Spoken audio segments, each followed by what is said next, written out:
Why is it doing that? Unless, hold on. I think I know what's happening. I feel like I know what's happening. So, boom.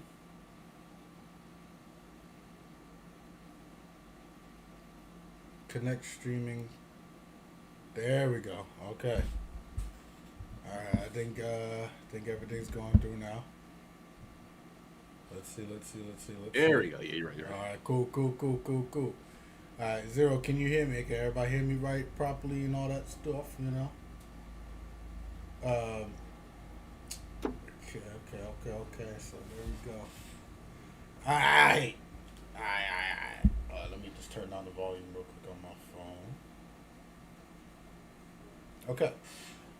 So what's up, guys? Today we are going to be going over the Marvel Cinematic Universe in chronological order. Uh, it's basically, of course, instead of like when the movies were released, it should be when they should have been released in the story. We're gonna rate them out of 1 out of 10, Mhm. and we're gonna explain why. Though, okay, we're gonna explain if it's like if it's like less than an 8, right? We gotta explain why. You know, if it's more than 8, we gotta be like, okay, why the fuck are you doing that? You know what I mean? So we can start off today with the first movie. All right, Captain America: The First Avenger. The granddaddy of them all. All right, now first I'm gonna give it to you, Jared. Do you want first? We're gonna do what do you rate this out of 10, and then why? Yeah, let's rate it and then why. Uh, All right. So I rate Captain America, the first Avenger. I would say a 7 out of 10 for me. so okay, okay, okay. All right. Shit. Now, Yeah. why? Uh huh. Well, number one, here's my thing. I kind of do like flashier characters to a degree. Like you don't need to have all the bells and whistles, but I like my characters to have like some sort of pizzazz. So obviously we know the storyline of how he was like what he was. He was a regular dude, average soldier, got the super serum, made him into Captain America. But what kind of bothered me, what kind of like ruined the movie for me is like once he was a super soldier, they just had him doing like this shitty grunt work where it's like, yeah, you got to be the face of America. He was doing these dumbass commercials. He was doing parades. He was like going to see crowds, and I'm just like, bro, I don't care about any of this shit. Let's get to him going to fight Nazis overseas.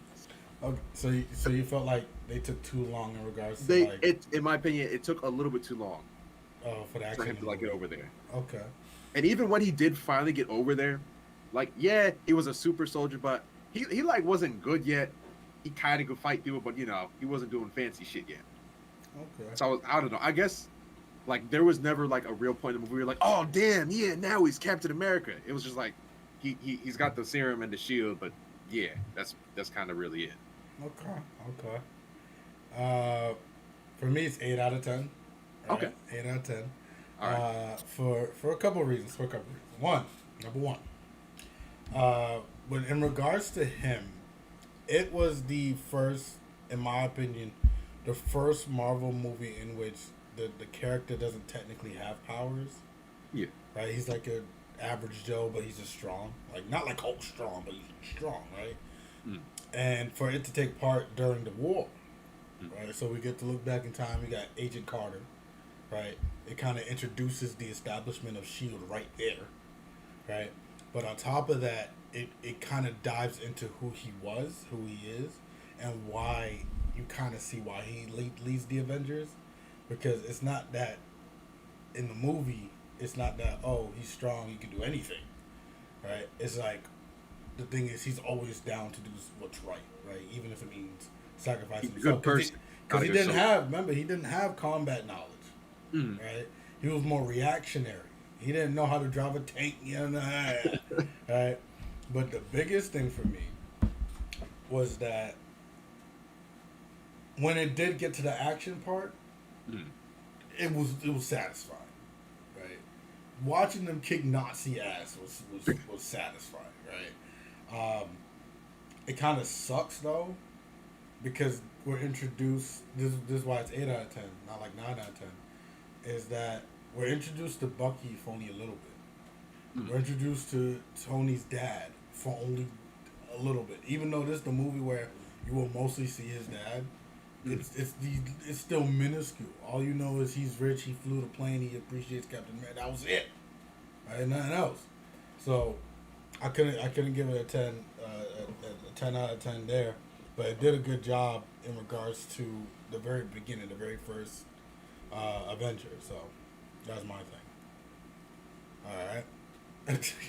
But as you pointed out, like the one thing that you always love about Captain America, he's a good person first before he's a soldier.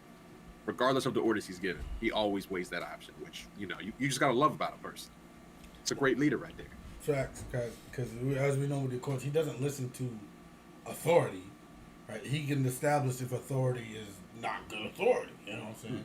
So one of the biggest things also is that you can see Captain America 2 being played in Captain America 1 with the whole Bucky situation, right? They just had Bucky just fall, and then that was it. Like, they didn't say he died. They didn't have no memorial. Nope. Bucky fell. You didn't know what the fuck happened to him, which means you automatically knew this was a setup for a future movie, right? Mm-hmm. So there's that. Then we got Captain Marvel. All right, this number 2. You can go first this time. So if it wasn't for Nick Fury, aka Samuel L. Jackson, The boy, the homie. this movie would have been like a 7 out of 10, but he couldn't save it. This movie, I think, is a 4 out of 10. Damn. Right, and hear me out. Okay. So the issue I have with is two things. Captain Marvel is actually very disliked in comic books. Right, she's one of the people that actually wanted to kill Spider-Man and arrest him off of a vision. Right, off of a vision that he was gonna kill somebody. Right, she didn't have no proof nothing was gonna happen. She just said, "Fuck it, park here, arrest." Right, that's number one. Number two, she ends up with this power, and of course she has to learn how to control the power like any other like typical hero. But the cockiness she has in her, right? It's like, here's your power. See, at least and we're gonna get to it in Thor. Thor was born with it, right? Thor knew he was strong, and he had to be humbled quickly. Right? That was the whole point of his movie. He had to be humbled. But Brie is like, I'm strong. Now I'm stronger. Right? Right? Now it's my life's a lie. Psych, nah, it's not. Psych, nah, I'm an earthling. Psych, I don't even visit Earth. Like, it's just so much. There's just so much to it, bro, and it pissed me off. But then you have the betrayal. Rhea's like, I'm strong. Ooh, echo. Then you have the betrayal, right? The betrayal of her. I think what's her name again? Brie Larson. Yeah. I think Brie Larson actually did a good job portraying her, because that's the reason we don't like her, because she portrayed her well, right? Isn't there characters where you just look at all of Tyler Perry's movies, right? When he casts a certain dude, it's that same. You know it's the same. You know it's the same. You know he's about to beat women or something in the movie. As soon as he walks on screen. So I actually give kudos to Brie Larson for that, because of the fact that she played a very unliked character to a T. Right? Okay. So it's not her fault. It's not. I don't think it's her fault. It's just the character. It's just the character. But I will say this. Okay. I will say this. What makes it not a 1 out of 10 is the fact that, one, we see Nick Fury actually see him. Like, he's actually move your mic down. Nobody can hear you. Move your mic down. Okay. I mean, I can hear him just fine. What you mean? What about now? I believe my mic should be good now, right? Because it's borderline almost peaking, so I gotta be careful. But yeah, so here's the thing about the Nick Fury one: is this the actual movie in which Nick is completely involved in the movie, right? The biggest thing for me was that he was heavily involved. Then you had Coulson, who made a return to an MCU movie, right? We thought Coulson was just done after thing, and he went on to what was it called? Um, what's that thing called? The TV series. I know what The you're TV talking series, right? Yeah, like I don't understand that, but then we see how long that was because I think I can hear y'all too. I can hear y'all too. about. Yeah, should be good. Yeah, everything should be good. Moving up a bit. But the thing about it was is that you see where Nick Fury was 40 years ago, right? It's 40 years in the past, right? Like that man's old. Like you saw old. I mean, they kind of did a bad job with this with how His they. makeup. Yeah, because he looked older than he did as Nick Fury, bro. But we also see why he got the eye patch. We It also might have been the hair though, maybe because he had like because like the when curl you're cut. bald, it does depending on like how your head is. It does kind of something for your like how you look. Yeah, So Agents of Shield. That's what it is. Thank you. So yeah, 4 out of 10. Captain Marvel. and harsh. I was gonna give it like a 6 out of 10. Uh huh. Um, well, one honestly, right off the bat. Hold as we up, all hold know- up, hold up. Just one more thing. Just one more thing. Go for it. The original Captain Marvel was a dude. Oh, wasn't there that huge dispute? Uh huh. The Between original these Captain two. Marvel was a dude. He was a Kree first, right? And he was the one that gave her powers, gave the powers to her, right? From what I often see. So to have her not go through that was something huge with a lot of people. So that's another thing why that movie was hated. Look at it. All right, so as you all know, I'm not gonna go into the details about it, but y'all know about the Brie Larson Johnny Depp shit that happened. That immediately made me not like this movie a little bit. Wait, what? Johnny Depp's wife. Brie Larson's Johnny Depp's wife? No. Wasn't it Brie Larson? Or Yeah, am I thinking of- no! No, I'm wrong. My bad. My bad. Yo. Completely different person.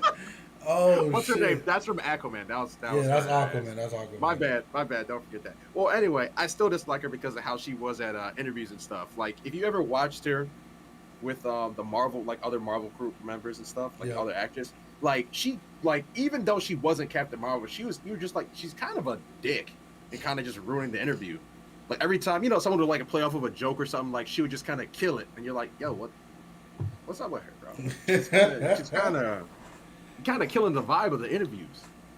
But I mean, once you get into the movie, as you pointed out, she's smug. She's like, yeah, I'm this shit. I'm hot shit, whatever. And immediately, the problem with any character, if you make someone like a god, it's boring to watch. It's like, oh, all right. Well, they can just one shot everybody. This is not entertaining.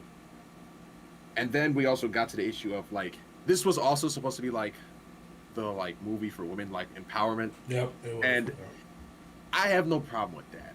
Like, I have no problem with girl power any of that. But like, when you do it in a way that is ridiculously cringy, it kills it. So like, when she first got to Earth and she was going to the coffee shop and there's the obvious douchebag in the leather jacket on the motorcycle who looks at her and he's like, you should smile more. I'm like, bro, come on. Like, man, that immediately docked points for me. I was like, y'all are some assholes for putting this in the movie. I mean, to be fair, it was the 70s, though. Like, that is some shit you would see in the 70s. I know, but damn. Oh my god, the cringe was so, but like, even in the theater, I was just like, come on, man. Y'all have to pull it. Like, I don't know. That bugged the hell out of me. Okay. But her friend was dope, though. I did enjoy her friend. Yep. Her The friend cat dope. was hilarious. Goose, freaking alien. The alien like- octopus cat thing. Yeah, like, he was dope. Okay. So you said 6 out of 10 for that? Yeah, 6 out of 10. 6 out. Okay. And then we can give like so for the first one, Captain America, I did 8 out of 10. Jared did 7 out of 10. Rotten Tomatoes basically said 7 out of 10. Right? I mean 8 out of 10. My bad. Captain Marvel was actually 79%. So 7.9 out of 10. So Rotten Tomatoes loved Captain Marvel more than we did. Oh boy, here we Okay, go. now we got Iron Man 1. Mm, that's a fan favorite for everybody. All right. So what did it for Iron Man 1? I give it a 9 out of 10. The reason why I give it a 9 out of 10 is because one, this was like an experiment for the Mhm. MCU. Right? This movie was, if this movie flops, We're fine. we're That's squaring it game. in here, right? Like we're taking a chance on an actor who's just recently in jail and all that shit, right? Like drug. I think he had drug issues and shit, right? Mhm. And for him to come out not only to portray Iron Man, for Robert Downey Jr. to portray Iron Man, but to portray Iron Man to a T. It was, you do know, like, since his portrayal of Iron Man, when the comics and shit for Iron Man comes out, it's made to portray Robert Downey Jr. Yep. You know what I'm saying? Yep. That's how perfect it was. That's literally how perfect it was. So then on top of that, it added a more comedic effect to the MCU. So we have Captain Captain America. Everything's like kind of serious, right? Other than when he was again dancing around and shit like that. Mhm. Then you have Tony. It's serious, but he's having fun with it. Like he actually kind of shows you what a billionaire would probably do. I mean, hell, we just saw Jeff Bezos going to Go to space space. on a damn dildo rocket. Like, you know what I mean? Yeah, that Doctor Evil, like that looks like a giant peanut. Like, you know what I'm saying? It was that kind of rocket, right? Don't know why they put that design, but it's like, to me it's perfect. I think Rhodey, uh, damn, I forgot dude's name, but he plays. What's his name? He's in Terrence Howard. There you go. I think Terrence Howard did play a good Rhodey. Mm. I know that he ended up leaving not because he wasn't good at it, but because of contract issues. Mm. Right. I think that if they had kept him, you probably wouldn't get a more comedic feel that you do with John Cheadle. Right. 'Cause That's fair. Cheadle's funnier. I feel like if you wanted Iron Man to shift more into a serious character, like serious, Terrence Howard. then you would have kept Terrence Howard. No doubt about it. But Don Cheadle, I don't know about him, man. He's funny as hell, but I think Terrence Howard does portray Rhodey a lot more accurately than Don Cheadle does. Issue I have with it, though, only one issue I have with it. It's kind of like Tony is always creating his bad guys. Always. Mm. He's always creating his villains, right? This is one of the movies for it. And his shrapnel was because of his own But yeah. tech, right? But it's a bullshit. How you gonna build a damn Iron Man suit in a cave, bro? I don't give a shit, bro. I don't care who you are. You could be Jimmy Neutron. You out here building that shit in a cave, bro. He had the pieces. I don't give a shit. Bro, they gave him like a forge and everything. He literally had the tools to build what Man, he I wanted. don't give a shit. But that's just it. But 9 out of 10. 9 out of 10. All right. I 100% agree. 9 out of 10. Mm-hmm. Because once again, beautiful portrayal of Tony Stark. Smug, cocky as hell, yet smart as hell. You have to respect it. Despite how much of a douche he can come off as, you still oddly like him as a character. Mm-hmm. And honestly, like, his character development, but it was really nice to see his change of heart. Like, after he got kidnapped, he's just like, damn, I'm really actually just hurting a lot of people. Yep. And when he has to change his whole, how his entire company works. And also, like, it was also a bonus to see Robert Downey Jr. make a comeback, because he had a rough ass past, and to see him actually succeed here, you're like, all right, damn, good for you, bro. The villain, Obadiah Stane, he's all right. Typical, I want the power, give it to me, villain. He wasn't special. He was all right. But honestly, what really made me love this movie was the brilliant CGI that started here with his Iron Man suit and continued through the other movies. Mm-hmm. Like, when he puts his suit on, you're like, damn, I feel like I could touch that. Like, it was brilliant CGI. I ain't gonna lie. I always thought that shit was real when I looked at like when the suit, Like, not when the suits like fly to him, but like when it's putting on him, yeah, like the slow suit up when the they're like slow you're suit talking, up. bro. I'm It here looks thinking that shit was so real, good. no bullshit. Like you can go watch Iron Man right now. It still looks good. Like they did a phenomenal job on his CGI, and that also really helped solidify that movie. Okay, okay. All right, now we got Iron Man 2 though. Okay, all right. I personally, in my god honest opinion, thought this was the better Iron Man movie, Okay. but a lot of people would say no. 7.5 out of 2 though. I mean 7.5 out of 10. The reason Okay. why I say so is again with the whole Terrence Howard thing. Mm-hmm. Right, I got so invested in Terrence Howard being Rhodey. Next, and he even said in the movie like maybe I should join the suit or whatever. Right, I should get my own suit. This one came up with it, but you got my boy Tony facing Whitman basically. I don't know what the dude's name. Whiplash. He's named after a neck injury. Like you know what I'm saying. But on top of that, this is more of a bias.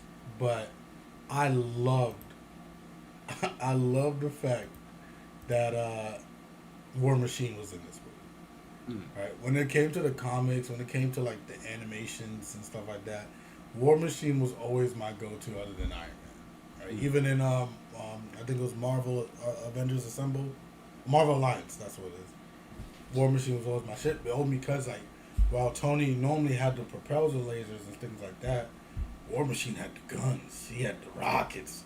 Daka, Yeah, daka, daka, yeah, daka. the mini gun and stuff like that on his shoulder. So I'm like, this is That's shit. fine.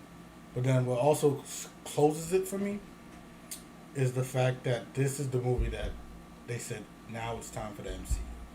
Mm.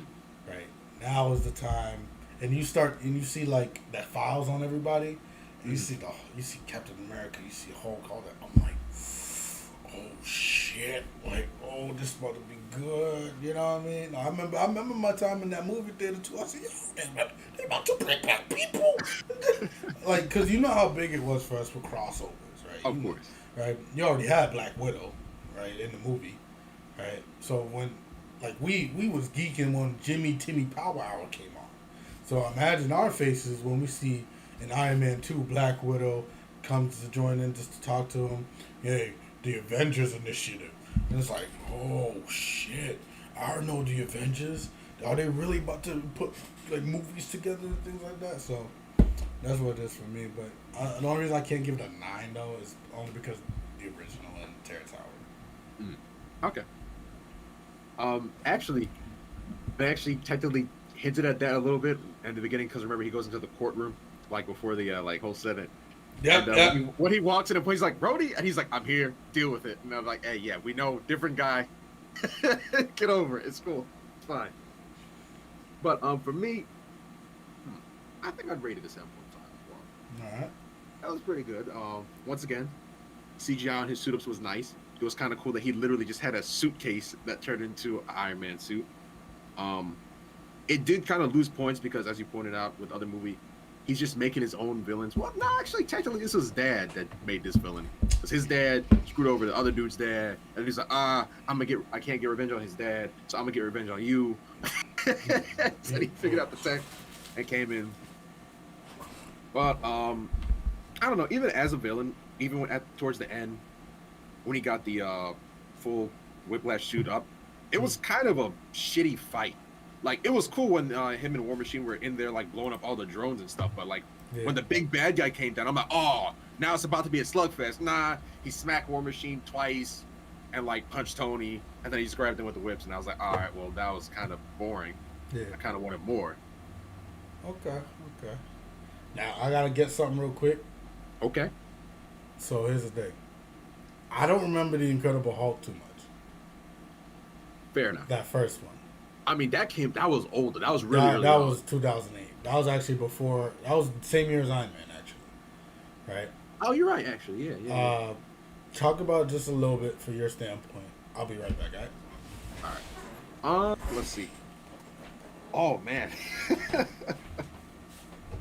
So, how would I rate it? First of all, it was so long ago. It's kind of hard to remember the bits and pieces of it because I was I was pretty young when I saw it, but I would give it like a solid 7, maybe 7.5 out of 10. Um, I had no problem with Edward Norton as Bruce Banner. He was fine. I don't remember what happened, why they had to replace him. I think it was contract issues, and they just decided to go a different direction. But it started off how Bruce Banner would be after he like became the Hulk. He's like, I gotta stay away from people, so he literally moves across the world to Brazil, stays out of the way, and works in a bottling company. And of course, there's the typical douche who keeps messing with him, and he's like, please, man, you don't want to make me mad. The guy's like, okay, and hits him, and he snaps, has a Hulk moment, and Ross, as we all know, that hates the hell out of him, sends the military there to try and get him. Let's see. Then we get. Or am I thinking of a different? No, it is that one. Because then, nope, there's a five. I think I'm getting. Wasn't there? There was the Hulk, and then there was. Weren't there 2 Hulk movies before? Or am I getting it mixed up? Or am I just really confused at the moment? Because I know there's a part where he's in Brazil. Or maybe it's all. I don't know. But anyway, at the time, the CGI was kind of bad on him in that movie, but it was 2008, so you had to kind of give them a little bit of leeway with it. But on the other hand, when Iron Man came out, you saw how good that CGI looked, so kind of like, well, how do we get points? Like, taking off. I don't know what y'all are doing there. Kind of slacking, I guess, with the Hulk, or maybe it's just easier to work with the machines. I don't know. The villain, Ross technically isn't a villain, I guess. He's just trying to do his job, but he's just kind of a dick, and he doesn't like Banner being with his daughter, of course. And then there is the Hulk's dad, who eventually figured out he wanted the power for himself, and turned into I forget what the hell he was called, but he could like fuse with different elements and stuff, and he tried to take all of his power. They ended up fighting. They ended up having to kill his dad. What else? And then there was also the there was the mutant dogs. I don't know if y'all remember. There was 2 Rottweilers and a poodle that they mutated to go after him. That shit was hilarious, but they didn't look that great at the time. Like the CGI was kind of crappy. But I don't know. Overall, it was an okay movie at the time. I think I can rate it that high because I was young enough at the time where I'm just excited to see the Hulk, so I didn't really care about too much about the nitty gritty details of it. But if like something like that came out, I would say in like 2012, it would have gotten trashed because of how it looked and sort of how they played with the plot. But it did its job in seeing itself in the Avengers. And also, I believe it was at the end of that one where they had Tony Stark walk in. Because did Iron Man come up before it? I think it did. I think Iron Man came in a little bit before it did. And that's when they had Tony walk in and talk to Ross about the Avengers Initiative, which then excited everybody because then we realized, hey, they are going to do the Avengers movie. So that, I don't know, that kind of added a little spark to the end of the movie.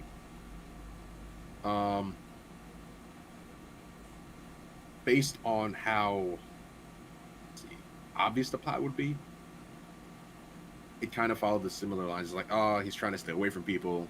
They still want to catch him. There's obviously going to be conflict with that. They're going to use Betty to try and lure him back in, which of course works because that's his boo. He can't resist. So, I don't know. It was kind of obvious at some parts of what was going to happen. And then kind of went in its own direction.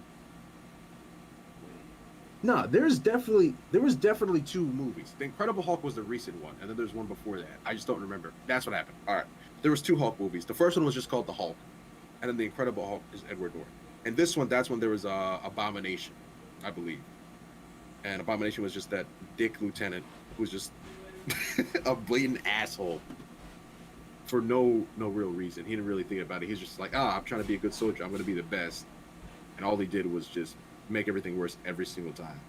He only ended up becoming Abomination because he like strong-armed that one scientist and they gave him the same serum, but he mutated quite differently than the Hulk. Incredible. Yeah, it's the Incredible Hulk versus the Hulk. I forget who the other actor was who played the Hulk, but it was an okay movie.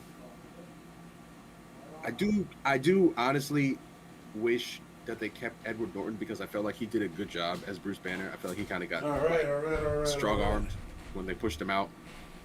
But you can't really do anything with what studios choose to do. Yo, I got confused for the first half because I forgot there was 2 Hulk movies. There is. So there's the Hulk, and then there's the Incredible Hulk. Which one did you do? I started with the Hulk, and then yo, bro, and then I was kind of interlacing their storylines. And I'm like, wait, no, those are 2 different movies. Oh shit.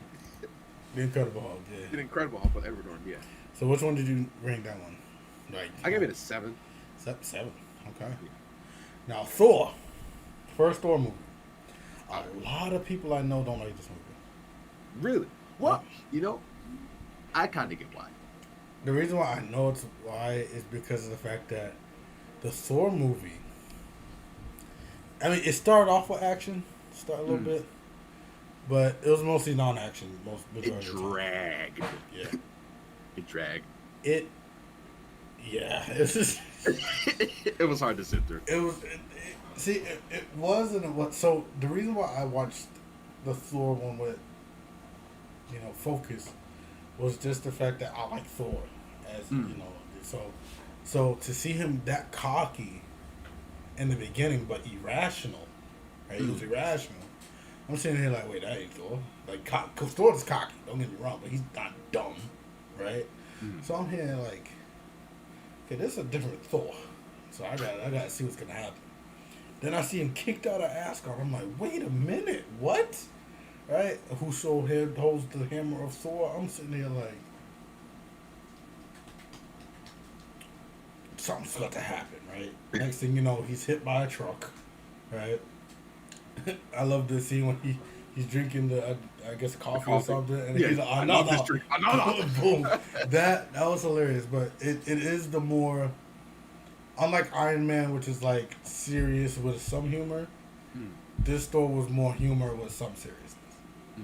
Right, and the seriousness was only Loki. Everything derived from Loki was the only seriousness in the movie.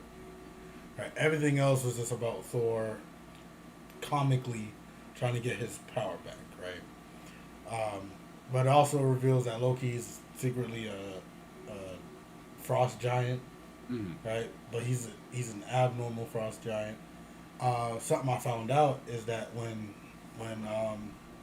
Odin changed him to like a human-like figure, he actually changed him. Like, it's not an illusion. He actually changed Loki. He's no longer a frost giant baby, basically. It's not until he touches the cube that he actually looks like it. Right? One of the things that confused me, though, we know Mjolnir is lightning. What is Odin's spear? Like his staff, what is that? Because we see how powerful it is. I never understood it. Then we got my boy Idris Elba as Heimdall. He was dope. Gotta love him. Man, this man said, "You can't hide from me." Slash the ship. I was like, "What? He could see that?" You know what I'm saying? So I think this movie had like excellent casting. The story did drag on, but it gave us a reason as to why Thor is now humble. Why Odin kind of looks at his sons like, I trust you, and I trust you, but I know you're bad for this decision, and I know you're good for this decision, but I can't trust you that much. Like, you kind of see where Odin started to split in regards to his treatment on both brothers. Jane Foster, in my God honest opinion, they did nothing with her character. She was just there. Yeah, she was just there. And then, in hindsight, 2020, we see the actor Kate Dennings. Yeah. She was in WandaVision. Thicker than a snicker. Like, she has had more screen time as a side character than Thing had as a main character. That's just wild. Now, we may see a difference in the new Thor movie that's going to come out, Love and Thunder. But other than that, 7 out of 10. I watch it when I'm bored. Like, that's just how it goes. I mean, yeah. I don't know. There's not really much to add to it. But, like, I understand that they wanted to, like, give Thor character development. It's like, oh, he goes from just arrogant dick to like, all right, now I understand. I have to play things a little differently. Gets humbled a little bit, but my God, like it was like, all right, damn, we still going? Yo, what's gonna happen? And then finally, towards the end, you're like, all right, cool. Like you got to add more ridges, so you can't just you can't just have it fall flat for that long. Yeah. That's where I'm pretty sure I fell asleep when I watched it in the theaters. I was bored as hell. Damn. But got to see Thor. Pretty Okay. cool. Okay. So what would you say? I would say 6.5. 6.5. Okay. 6.5. All right, which brings us to the first Marvel's Avengers. The first Avengers. Seeing it in theaters the first time, you would have given it a 10 out of 10. 100%. Because they did such a great job building up everybody, right? Like the thing is, right? Hawkeye and Black Widow, they didn't have their own movies yet, right? But if you paid attention to every movie, they were in almost every single movie, right? Hawkeye could have been just a sergeant on the side or whatever, a soldier on the side. Black Widow's always making appearances at parties and things like that. They were always there, right? The only confusion, of course, was the Bruce Banner one because you still recasted the Hulk. You recasted him, right? So everybody was confused. Okay, what's his story? But he kind of explains what happened with his own story. You know what I mean? Oh yeah, it was me, Chris, Stefan, and our one friend Steven. We all went to go see Ultron together. Fell asleep during Ultron. What's good, Yachty? Oh shit, what's good, Chris? We all fell asleep during Age of Ultron, but you're not there. Yeah, I got you with Age of Ultron. I got you. 9.5 out of 10 though, because the build up was great, right? The chemistry of all these actors was amazing, off rip. And then the fact that they had to coincide with this one main villain, Loki, right? Loki was the one that brought them all together, basically. And Sasha and Iron Man talked about it where he was like, we have a Hulk, we have Army, we have a Hulk. That's where you can kind of accumulate everything, where it's like, you think you're going to win, but you're not, though, right? Which, again, goes back into Loki's destiny.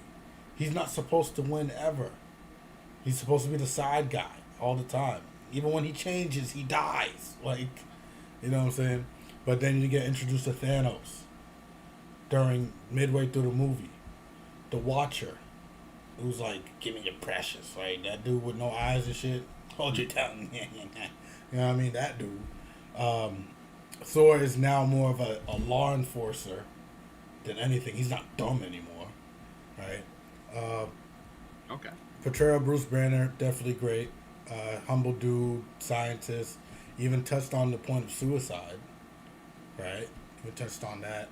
Hawkeye and Black Widow having an established relationship prior to the movie that we don't find out until years later. Right? They know each other, all that stuff. They knew everything about each other, but we never knew they knew. The only time we saw them together was when she whooped his ass. That was it. You know, Nick Fury actually showing that he ain't no side dude. Right? He's like, I'll shoot rocket launchers and shit. You know what I mean? Telling all the big heads like, I recognize that the council has made a decision. Considering that's a stupid ass decision, there you go. I'm elected to ignore it. I was like, so you gotta give it a 9.5 there. I think they just spent too much time, again, instead of like trying to be with each other and failing, like how most superhero movies go, they just went straight up, okay, we're together now. Okay. Not everybody knew about Coulson. But somehow Coulson's the one that brought him. But see, like that's my issue with it. How the fuck did Thor know about Coulson? Thor was just looking for Loki. That was it. Banner was dropped from the sky, right? He was the Hulk at the time. How does he know to show up at New York? Right? Iron Man somehow knew. That made no sense. Where he get the scooter from? That made no damn sense, right? So, but again, that's just little things. It's 9.5. 9.5. Not both. All right. What really cemented it for me, were like as you pointed out with them, like especially when they were in the room with the Tesseracts and they were arguing, like it wasn't just oh yeah they're fighting. It was like nah, they were coming at each other with witty shit that their characters would say. Like Captain America was getting in Tony's face. He's like, I knew people that have none of that. There were 10 of you. It's like, what do you happen? What happens if I take away the suit? He's like, billionaire, playboy, philanthropist. I'm like, smug as shit. He's right though. Like that was a witty ass comeback. All of their banter, their chemistry with each other was beautiful. And then of course we got the fan service when they all grouped together. Like, all right, here's what we're gonna do. Tony, you go there. Hawkeye, you up top. Hulk, Thor, you go over there. When they were like just going through and plowing through the troops, bro, that really got you. You're like, oh, this is the movie I wanted. Mm-hmm. And on top of that, out of all that, when Banner came, they're like, you gotta get angry. He's like, that's my secret. I'm always angry, and just punches the punches the truck. Everybody in the theater. That ignited the flames. Everyone lost their shit. And from there, the movie was just great. It was just phenomenal. Especially when Hulk beat the shit out of Loki. Oh, And they called him a puny god. I'm like, oh my god, that's some animation. Rolling, bro. That was hilarious. Oh, yeah. So what do you rate it? I'd say that 9.5. 9.5. Okay. I agree. 9.5. Okay. Thor: Dark World. I'm gonna take kind of a backseat to this one because honestly, I don't remember shit about this movie. Really, I really don't. I got you. 6 out of 10. 6 out of 10. All right. Unlike the first Thor movie that was like pretty comical, this Thor movie, besides the beginning, would you actually go back into it? Remember Korg in Ragnarok, the stone guy? Yeah. Okay, you see how he said nobody was there because he wanted a rebellion, he wanted a revolution? Okay, Thor's Dark World starts off with that revolution. Right? Nobody else showed up except Korg, which means who Thor fought was the people that Korg was probably going against. Okay. Alright? That's number one. Number two, it's a horrible movie. It's a pretty bad movie. It is. I don't remember. And then I think it's this. Is it the Soul Stone? No. It was the red one. It was the red one. Reality. I think it's reality. It was Reality Stone. To have it be a liquid, just so that Jane can have it in her body, is just weird. Right? Then apparently Odin sealed the Dark Elves away or something like that. But these guys went for Earth. Like what? Why though? Right? And then, but it's kind of understandable because in the movie it explains that the Earth, the realms were all aligning. But as we know now, those same realms are actual planets. So what the fuck does that mean? Like, is it like us where it's like Pluto, Jupiter and shit in the lines, or is it like here's Earth in this galaxy, then there's that planet in another galaxy, and like are they just different planets that Odin so happens to conquer? Like I don't understand, right? And then apparently, like hindsight, Hela, who's and this is Odin's daughter, says we stopped at 9. So that means it's not there's 9 realms. It's just the 9 that Odin just so happens to conquer. And he didn't even conquer it. Because every other realm is like, fuck you, Odin. Like square up. You know what I mean? Loki dies. This is where Loki dies for real. Right? I think this is also where Jane breaks up with Thor, but they don't show it. This is also where Odin is hijacked by Loki with a charm and put in a retirement home. All these are happening within this movie, and nobody knows, right? In hindsight, again, Thor Ragnarok has to say it, and in my head, I'm thinking to myself like, how did Loki pull this shit off? Like, you know what I mean? Like, not only did he fake his death, but fuck that. So 6 out of 10. It just wasn't. I think they just tried too hard to be serious. Shout out to Thor's mom. She was a badass, but you can't try so hard to make a character like Thor serious all the time. You just can't. Right? So that's just me. So you could take the thing with this Iron Man 3.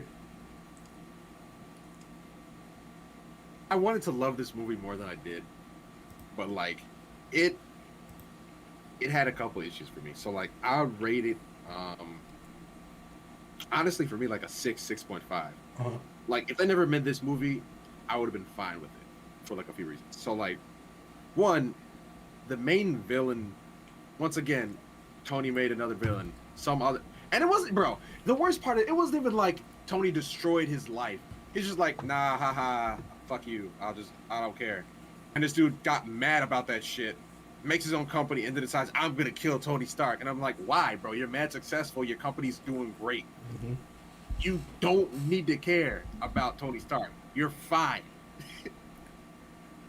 So, and then number two, they fucked up messing around with the Mandarin, trying to like sneak him in and making him some actor.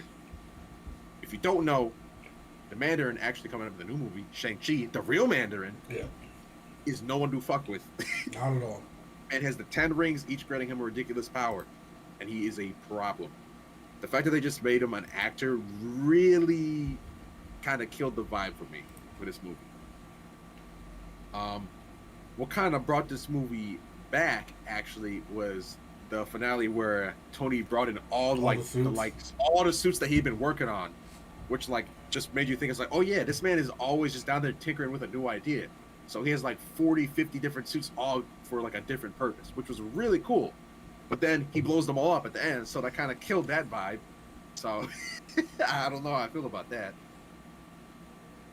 Also, the fact that, wow, don't get me wrong, Tony Stark is arrogant and cocky as hell, but he's not stupid. Mm-hmm. So when he literally calls out the Mandarin, it's like, yeah, I live at 445 Wallaby Way, and then his house gets lit up by missiles. I was like, come on, bro. Like, you telling me Tony wouldn't know that someone's brother? Jarvis is gonna be like, sir, there are helicopters approaching with missiles. Something, none of that. It just happens, and he's like, oh no! Like, nah, bro, that kind of annoyed me. Okay. But the kid, I did like the kid. The kid was cool. So what was it? 6.5 for me. 6.5? Okay. Captain America the Winter Soldier. 9.5. Bro, 100%. 100% agree. I can't put it as 10. You know what? It's 9.99 for me. 9.99, right? Agree. Because here's the thing. If you wanted a movie that not only is serious, but has action 99% of the time, has big reveals, has an in-character relationship development and all that stuff, you actually see why Captain America and Black Widow tend to get along a lot better because they both actually understand each other. However, she's like, it's kind of like two sides of the same coin. While he's more righteous and heroic, she's more shadows and blood, right? So, but they understand the struggle of each, right? Then you get new technology here, which is like that face thing, where you can copy somebody's face and stuff like that. You get the reveal that Hydra has been not only in the government, but S.H.I.E.L.D. itself is literally Hydra in the works. Like that, I'm sitting here like, this whole time, which actually now to me makes sense that motherfuckers wanted to blow up New York instantly. Mm-hmm. Hydra wanted to blow that shit up. I'm looking back at the other movies like, oh, and then it plays on the historical fact that we did, as America, bring Nazi scientists over to develop some things for us, right? To have that happen, to have Evo, was it Evo? Devo? Ego. I think his name was no. I think you're right. It is Dr. Evo. Like Evo, right? We had Evo, who's actually technically still alive, but as a computer program. And here it mentions Doctor Strange 2-3 years before we get Doctor Strange. And the only reason it mentions Doctor Strange and all these new people that we haven't seen yet is because the algorithm says this is supposed to happen, right? I'm sitting here like, that's a crazy algorithm to know this man not only is going to get in a car accident, be a surgeon, all that stuff, and then meet the chosen one and all. I'm like, what? That means it showed, this movie showed you that the MCU movies, like that 2-3 years from then, were actually in the works in that moment, right? Even, actually, now you look at it, most movies, start 3 months before they actually they actually end, or like 4 months before they actually thing. I think so. I think it's like 4 months, and then there's editing after, right? Like something like that. So that means when the movie was finished, that means that line came up 3 months ago or something. So not only is it 3 years later, but 3 months before the 3 years, right? That shit happened. What? And then on top of that, we get Bucky, right? Another person who can compete with Steve. He's a fucking problem. Yeah, Bucky was a force, right? I'm sitting here like, damn, dog, this is crazy. So 9.99 out of 10 for me. This, in my opinion, was Captain America 1. Because when he rolled up on that boat, he beat the shit out of all of those soldiers. No parachute. No parachute jumping the plane. Pulled himself up. And I don't mean he was just throwing people around. Nah. He was using technique. He was doing everything. And when that man said, "Oh, you're just the shield," he said, "Word?" and put that shield on his back and beat his ass. No questions asked. Yep. That shit, the first 10 minutes of that movie, immediately I was like, all right, this is like a 9 already. Legit. Like as soon as after that first scene, it was like, all right, this is a 9. Cause look at, and then yeah, go ahead. And then finally, when they reveal him chasing down Bucky after he pops Fury, and that scared the hell out of me. I was like, oh shit, they just killed Fury. Oh no! And he chases him, and he throws the shit, and Bucky's just like, nah, bro, put that shit down, and walks away. I ain't gonna lie, that Fury scene when they came at him in his car. And the car was like, I think it was gonna like do the defense mechanisms. Yeah. And he's like, not yet, right? And then it rolls down the window. All right, now. I'm like, oh, that's crazy. Again, Fury is not just a face; he is a man of action, and he will step to it if it comes down to it. I wish Siri was like that for me. You know what I'm saying, but I don't got Siri like that. But yeah. So. And then also when Bucky and Steve were going at it like in hand-to-hand combat, it was great fight choreography. Yep. Like you could tell it's like Steve he's fighting him, but he doesn't want to hurt Bucky because he knows who he is. But at the same time, Bucky's legit trying to kill him the whole time. Yep. While Bucky's fighting the urge to not kill, Steve is fighting the urge to kill. Mm-hmm. Right? They're again counter opposites, same power, different philosophies in that moment. So yeah, like I said, 9.99 for me. Like it's in my top 5 out of all the Marvel movies. I was like, it was just a great movie. Okay. What about Guardians of the Galaxy?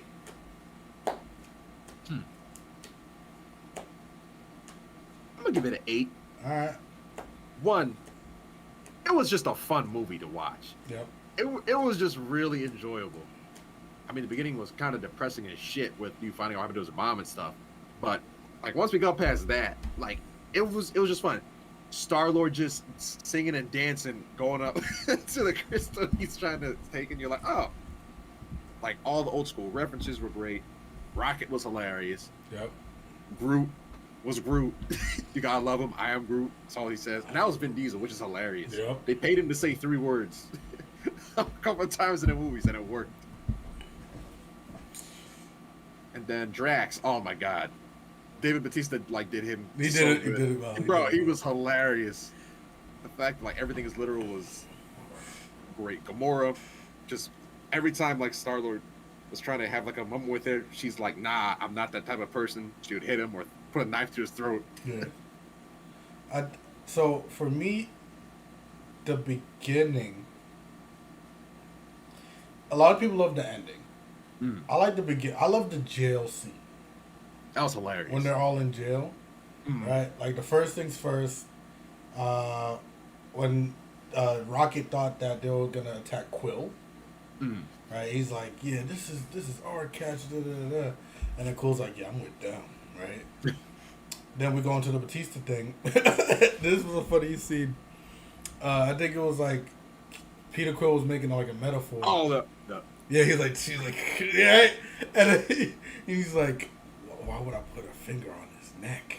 And he's like, no, this means kill him. And then he's like, you know it, right? And the dude next to him was like, yeah. And then Batista looked at him, he's like, no. I was dying, bro. Oh shit! But they downplayed Drax A lot. Yeah, they about kind of did. 99% of what he actually does. So for the comics, they have him not comics for the movie. They had him just be a ready to go, you know, stabby. You know what I mean? But if you look in the comics, this man is not only smart, right? He has kind of like Superman level strength, True. right? So when he got mollywalked by What was that dude's name? was it Kang the Conqueror or something like that? Kane? Kang? I think it was Kang. Huh. No, It was the Kang's blue dude. The It blue was dude with the dude. hammer. Blue dude with the hammer, I don't remember what his name was. yeah. I swear it was the Conqueror. Uh-huh. So when he got mollywopped by him, I'm like, that's not real. Like, he's supposed to be able to actually put up a fight against him, right? So it's like, why'd y'all downplay him? Like, but it's for comedic relief. It's supposed to be his sign of being humble and shit like that, right? Now, don't get me wrong, I still enjoyed it, but in regards to the ending, is where we find out Quill is more than human. He's not supposed to be able to survive the thing because everybody else there is either something of legend or genetically modified. Mm-hmm. Gamora is genetically modified. Drax is a legend. Rocket genetically modified. Groot a legend. Right? Everybody else but Quill was something like that. Quill turns out he's half god. Right? Was it celestial? Right? He's a celestial. He's a half celestial. Right. Issue I have with that, I'll explain in the next one. But it was a good movie. They actually the biggest thing that it did for me was that it brought people that most people don't know about if you don't read the comics and stuff like that. People are there like Guardians of the Galaxy, what the fuck? And then you see the poster, you see a green lady, you see Batista, you see a tree, and it says as Vin Diesel, and you see a raccoon. And you're like, this is about to be a spoof or something, like a parody. Nah. Then you like hooked on a feeling. You got that song stuck in your head. Yeah. Yep. And they also finally like gave us a glimpse of Thanos. Finally. Yeah, this is on the projector talking to the one dude. This is when you had a more intertwined relationship with Thanos. This is when Thanos actually gave more than one sentence. Right? This is when we knew what Thanos really had at stake, kind of. Right? Like who's related to him and shit like that. Gamora, of course, being that person. So 8 out of 10. 8 out of 10. I'd agree. Yeah. All right. Guardians of the Galaxy 2, though. Mm. And if I were to be completely honest with you, Yondu is the reason I give this movie another 8 out of 10. Agreed. He is a good carry to the movie. Yep. Because his he's as serious as a person in this movie. Mm. You find out why he gives Peter so many passes.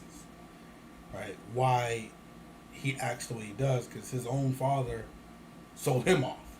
Mm. Right?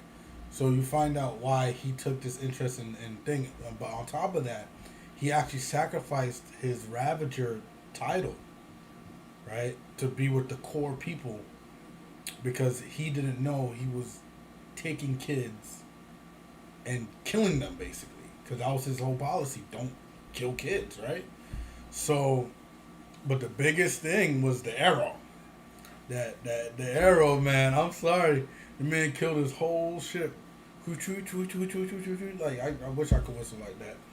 They had a nice little reference where they had like the pained faces with the arrow going through. They're like, yo, It was hilarious. Yo, I kid you not. Imagine how badass you gotta be that you're walking straight to the control room nonchalantly and just whistle, and you just killed half the ship this way, and you got so much accuracy with it that as soon as you whistle again, and you got it, right? Like that was wild to me. But the ending where he's basically saying like he was basically Quill's dad, basically, and all the 7 out of 10 actually, because now we find out Peter Quill's dad is a Celestial, right? People don't realize how strong a Celestial actually is. So, actually, just from the looks of it, we see in the beginning of the movie, Peter's dad passes by that 100,000 warships Destroys them all. Right there. Boom, boom. Quill kills his dad. Where's his powers at? Because that's not how it's supposed to work. Quill Well, is. Well, didn't he say he has to teach him how to use the powers though, or how to access it? I think. No. So Peter, at that moment, knew how to access the power. He was fighting his dad with the power. True. You even saw he made Pac-Man and shit, right? Like, you know what I'm saying? He kills his dad, he loses the power. But that's not how it works. That's not how it works anyway. If anything, Peter is now above Thanos. He's now the half celestial. He should be on par. Infinity War shouldn't happen. Fair enough. Right? They go see Thanos, whoops Thanos' ass. That's what's supposed to happen. Right? If he's half celestial. So I don't know what the hell happened when it's like, oh, I'm linked to my dad. That's why I'm strong. That's not how it works. That's not how it works at all. Then you have this man survive like 10 minutes in space, freezing up and shit. That's not how it works. Right? So now you have celestial again? That made no damn sense. Right? But Yondu, his arc in it, seeing the pain he had throughout the movie, seeing that he connected to Rocket. That too. That part. That did surprise me. That when he connected with Rocket, you got Kid Groot also, right? Hilarious. I am Groot. That saved it too. But in comparison to the first movie, I feel like they identified what made the last movie good and tried to focus on it too much, while also trying to answer questions. And it's like you got to do one or the other and save the next thing for the third movie. So 7 out of 10 for me. the little parts that I did like, Drax and Mantis, their little banter was hilarious. Oh yeah, you're ugly. Yeah. You're incredibly ugly. And also the part when he was standing in the ship when Peter and Gamora are making it out. Oh, with the chip! And he's like, no, you can't see me because I'm moving very, very slowly. He just continues to eat. Bro, that shit was hilarious. Yeah, give me that. But yeah, once again, it was a fun movie. It was quite enjoyable to watch. Okay. What would you rate it? I'm gonna stick with 7.5. 7.5? Okay. 7.5. Now, Age of Ultron. Bro, I gotta... Don't worry, there were like some issues, but like one of the things that really just made me like Ultron was, bro, this man's quotes like had me every time he quoted some biblical shit. You're like, oh damn. Like this, like what was the one he said? Every time the earth begins to settle, God throws a stone. I'm like, all right, bro. That's shit different because he's right. He is bro, right. Like, every point he made about like stuff with humanity, like he kind of right. He spent 2 minutes on the internet and was like, yo, y'all are out of pocket. Humanity's done. That's all it took. Just watching the history of humanity, he's like, all right, y'all are done. And even before that, he killed Jarvis, which broke your heart. And then when they introduced him to the Avengers and he's in like the damaged drone looking creepy as hell, singing a Pinocchio song from Disney, there are no strings attached to me. I was like, bro, this is a great intro. Yeah. So and then like it goes on. He's also building himself a better body every time. So every time they fight him, he's a little harder to beat. He was always like 2 seconds ahead trying to predict stuff. And then I think one thing that kind of bugged me about it was I don't like how they introduced Scarlet Witch and Pietro and Quicksilver into it. Yep. They felt just kind of thrown in, like a little bit. I didn't feel like they really fit into the movie. Like they weren't horrible, but I was just kind of like, if they weren't in this movie, I guess it would be okay. I think we also got to see Hulkbuster armor, which was that was a good scene. That was definitely a good scene. I think I understand it though.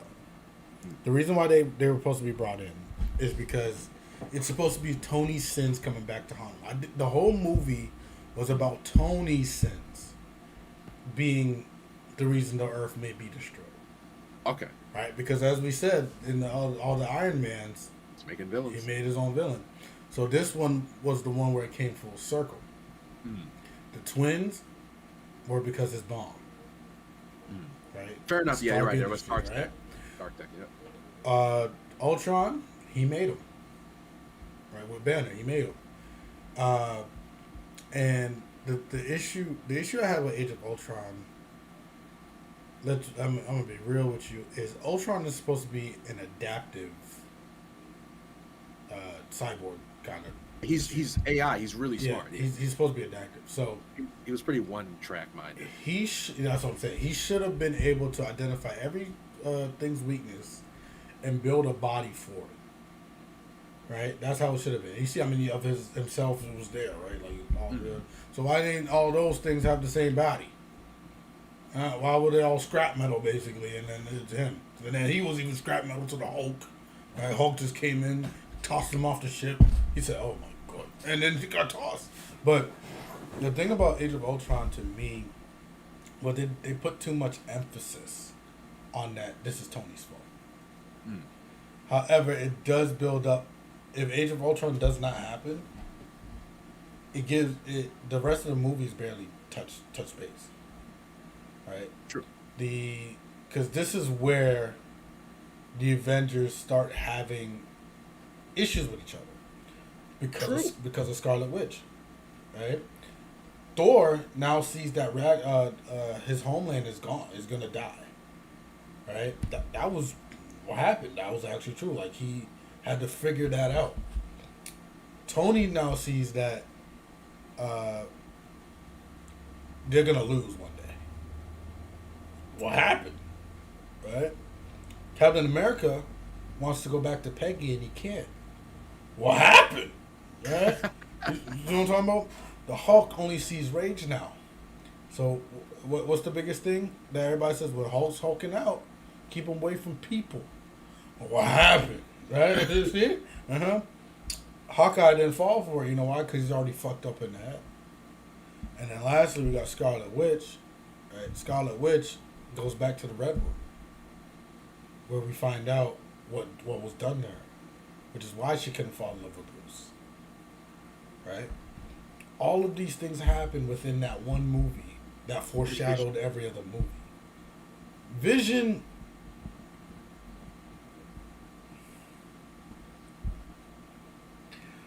What they did with Vision was great.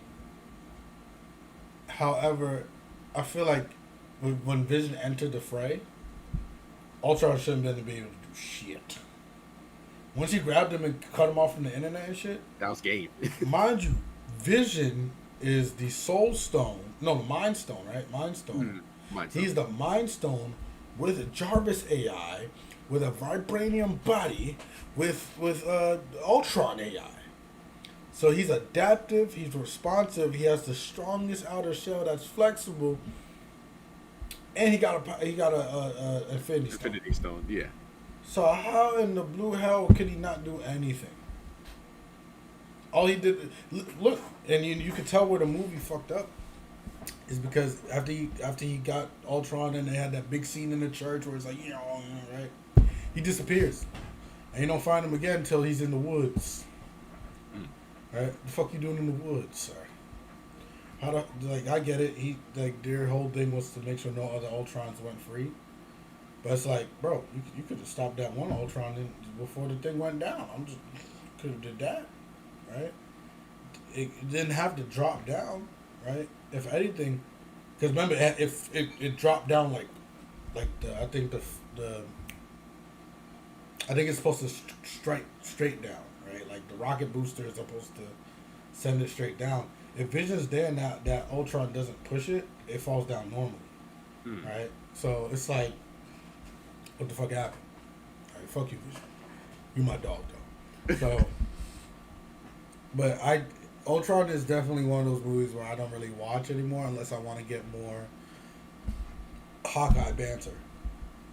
So, 7 out of 10. I would say As Vision said, he was born yesterday. You are correct. that shit was hilarious. Well, I was born yesterday. Like, you are unbearably naive. It's like, yeah. It's like, fair enough.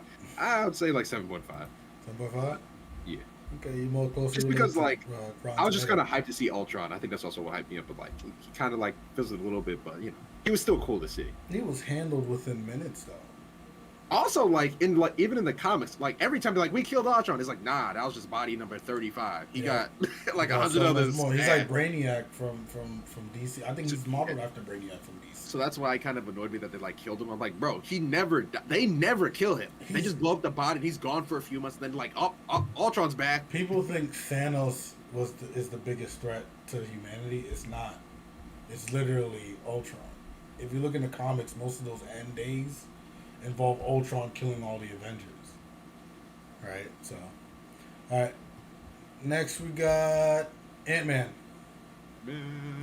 I'll give you guys this. I'm gonna give Ant-Man. See, I could rewatch Ant-Man a lot, so I gotta give it an 8.5 out of 10.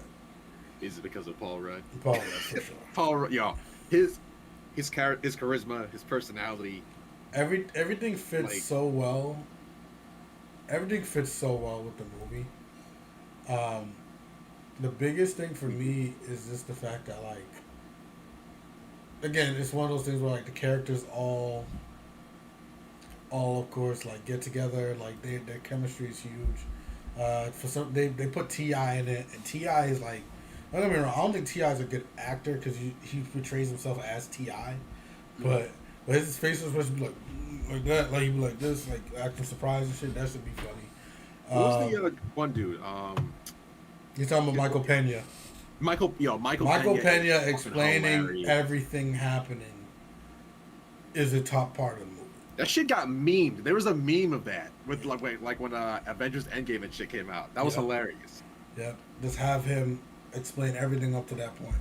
But that literally what made the movie good. But then it's also like this is an everyday guy now. Right? All the other Avengers movies involve war heroes and assassins and all that stuff. Now you get a guy who actually was a typical everyday guy. I mean, he hacked a bank. He hacked he hacked some type of money shit. Gave money to the poor. He was Robin Hood basically. But after he basically was an everyday guy. Everybody in prison loved him because he was a cool dude, right? Then to have this happen with Ant-Man, I think I've seen the worst death that ever happened was the Ant-Man death though. With the dude, he basically got crunched up into his own suit. Oh yeah. Yeah, because I think his body is supposed to stay the same, but the suit is supposed to shrink completely. So then that's when you see like he disappears like with it. So I think like the suit is still in the micro world, whatever it is, but he's dead. Like he ain't coming back. But I love this movie. A lot of comedic effect to it. Especially when he goes to the Avengers thing and he meets Sam, which sets up Sam. Oh my god. Yeah, Right? it sets him up. And the last thing Sam says is, "Don't tell Cap," because Sam was just starting off as an Avenger since the Age of Ultron thing, right? Age of Ultron ends. What happens? Sam and everybody comes down. They're all the heroes now and shit. They're like heroes in training. And then he gets his ass whooped by Ant-Man. Right? So, comical relief, 8.5. I think I would give it a 9 actually. Really? I really enjoyed it. It was a really fun movie for me. Okay. Ooh. Captain America. All right. Civil War. All right. Who do you think was right? Oh, it's Captain. Captain is 95% right. The 5% he got wrong was not telling Tony what happened. He can't though. Yeah, bro. All right. No. Okay. You want to discuss? Okay. So no. In that moment, in that critical moment in the movie, where like you saw Tony was like, you're like, this man is so close to tilting, and that he looked him in the eyes. He's like, did you know? And he said, I didn't know it was him. Nah, he said, don't bullshit me, Rogers. Did you know that he killed my parents? He had an He asked idea. him that. He knew his parents were killed by Hydra. He didn't know it was Bucky. No, but like Captain knew. He found out later. He knew for years. No. Look. In Winter Soldier, when Evo was talking, you see a snippet of the starts, Yeah. and he said, and all Evo said was, People who got in the way had to go. So, Captain knew Stark's parents were assassinated, right? He didn't know by who, though. You get what I'm saying? Now, when this happened in Civil War, that's when you're like, oh, it was Bucky. Because you can see Cap, too, saying, oh, shit. Like, you know what I'm saying? Like, it was Bucky. So he's like, all right, calm down. I had a feeling, right? He just didn't know who it was who did it. No, but when he said I didn't know it was him, Tony responded, "Don't bullshit me, Rogers. Did you know?" Yeah, and what did Cap say? Then he said, "Yes." What? No, he did, bro. Yes, he did, bro. I'm telling you. He did not say, did he know it was Bucky? He said he knew that it happened. He didn't know it was Bucky. Bro, I'm like, I almost want to say bring it up on stream. I can't because it's copyright issue. Copyright. Shit. But we're gonna find that after. Because that's why I'm pretty sure pushed Tony up, because like Tony was teetering, and then when he said that, you saw the pain on his face. Like when he said that, though, you saw the pain. Yeah, you know that, but then Cap is like, I understand. Just chill out, though. He's trying to turn you against. And then what happened? Tony swung. And here's the issue with Tony and Thing in that fight. They're trying to disable Tony. Tony trying to kill Bucky.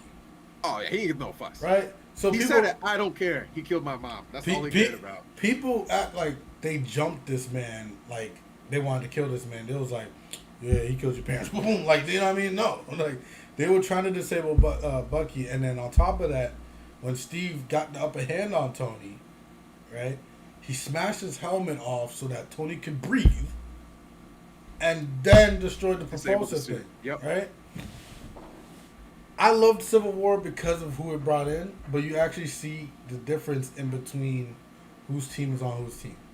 Kind of flavor. You see Cap's team, right? And when you look at Cap's team, it's everyday people. It's normal people, right? You look at Tony's team, it's rich or naive people. Or all powerful people. Well, let me not say that. One team is more about freedom to do whatever, right? The other team is more about order, right? And you see Natasha switches sides because it's like she knows Cap's right, but she still got side with Tony because she also knows Tony's somewhat right. But Tony admits he was wrong, though. Right to Sam. He admits in the sprint, I was wrong. Right? You know why he knew he was wrong? Because here's the thing. Remember, the whole thing involves, one, if you have a secret identity, it's not secret no more. That's number one. True. Number two, whatever the government says happens is what you do. Right? And that was the problem.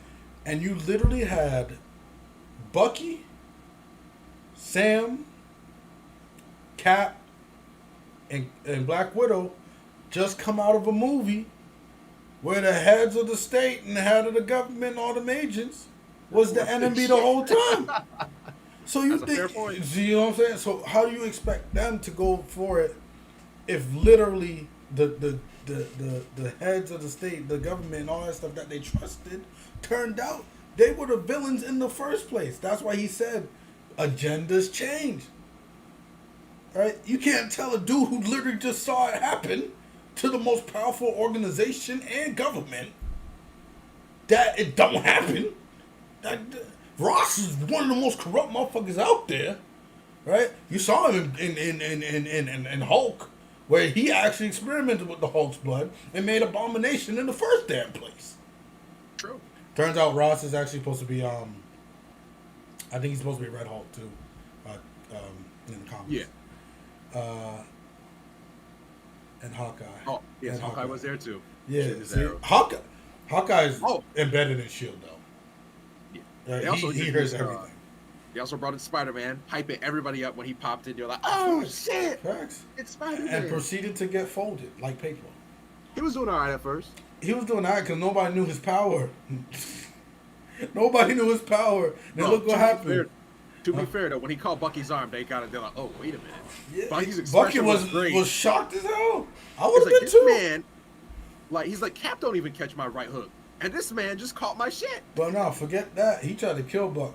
Oh no, is it Buck or Sam? I think he tried to kill Sam. He tried to kill Buck. Buck threw a car shield at him, a car door or something, right? You ripped that shit off. And he threw it back at him harder. I was like, bro, he's a human. He's normal. He literally said, "Hey, buddy, you dropped this." Threw it at him and cracked the concrete that Bucky was hiding behind. Like, you was gonna kill Bucky. All right, that's number one. Number two, you could tell even Vision didn't want to be there. I feel like Vision, because he has Jarvis, in my opinion, he more sides with Tony. In my opinion, I think he does. The issue I have when it comes to Civil War though is emotion driven. If you look at Cap's team, I think that's what it is actually. Cap's team was always logical. They knew what can go down. They knew what went down. They knew what the consequences are. They knew everything. Tony's team was more emotional. How do we know it's more emotional? Why did Tony offer to sign the accords in the first place? Because, and who made him guilty? It wasn't because the where were they again? Where the city dropped?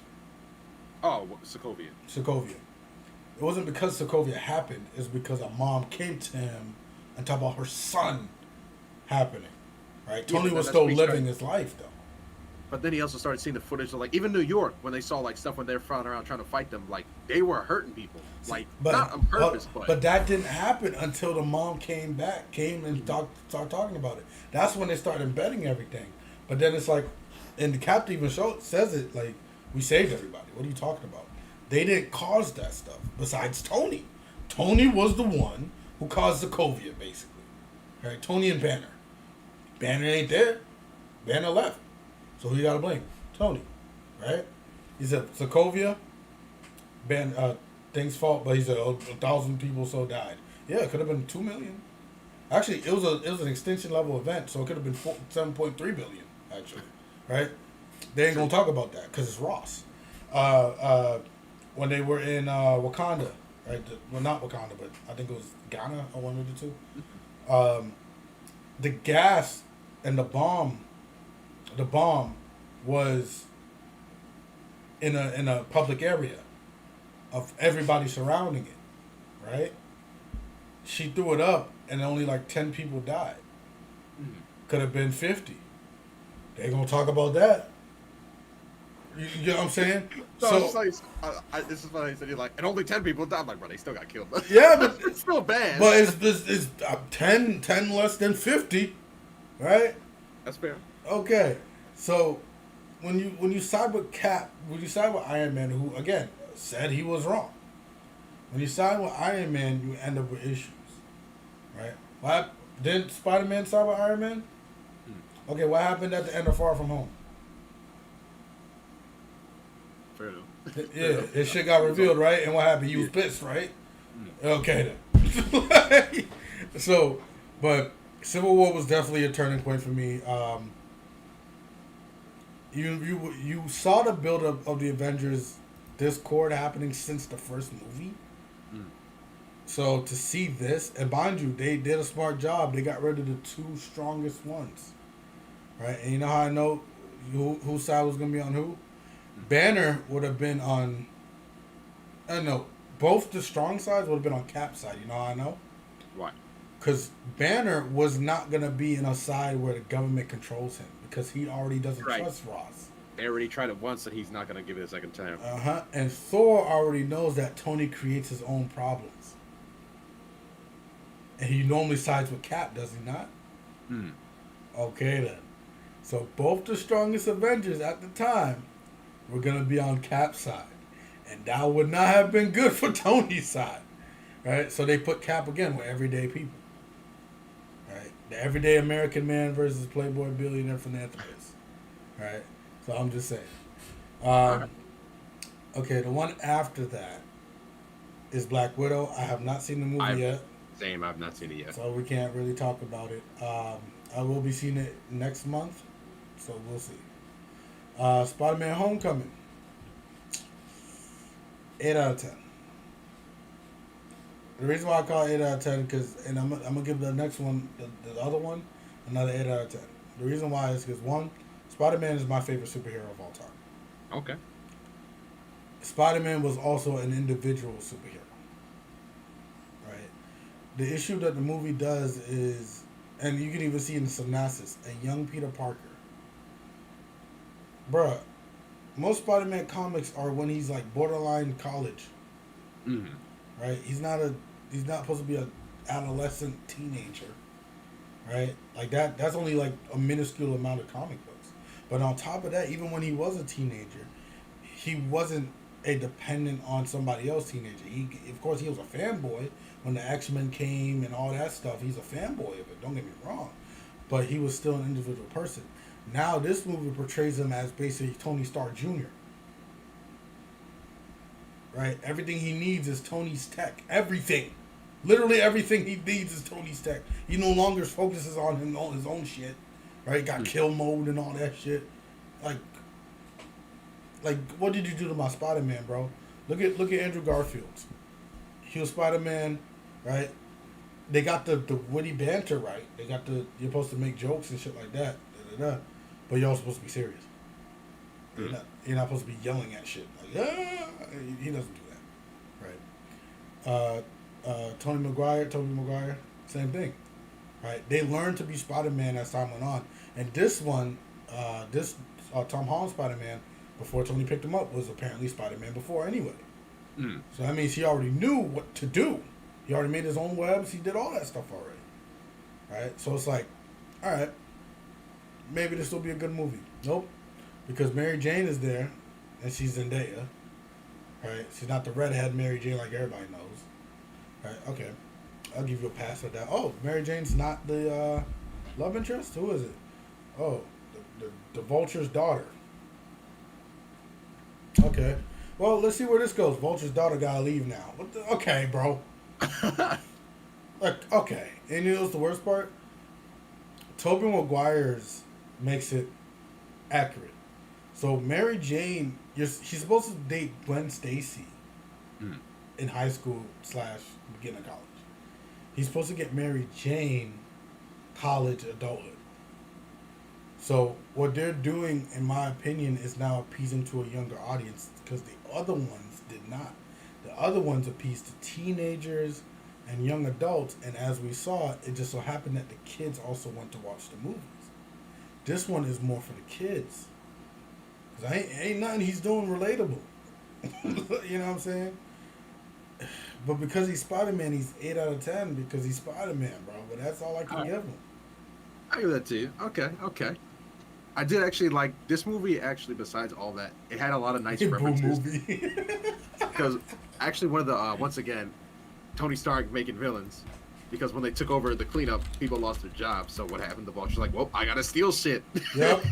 And Tony don't even reprimand them or nothing. Like he fired them. Like I think he legit fired them, didn't he? Yeah, they all got fired. Like the woman came and was like, "As of this moment, we're taking over. You are all fired." I'm like, "Damn, Tony, you couldn't like give everybody like 20 grand or something?" See what I'm talking about? It's Tony, it's fucking Tony Stark Jr., bro. This is not even Spider-Man. This is Iron Man. No, this is Spider-Man: Return of Iron Man. That's what it is. Legit, bro. Homecoming my ass. That man didn't even go home for once. Like, come on, bro.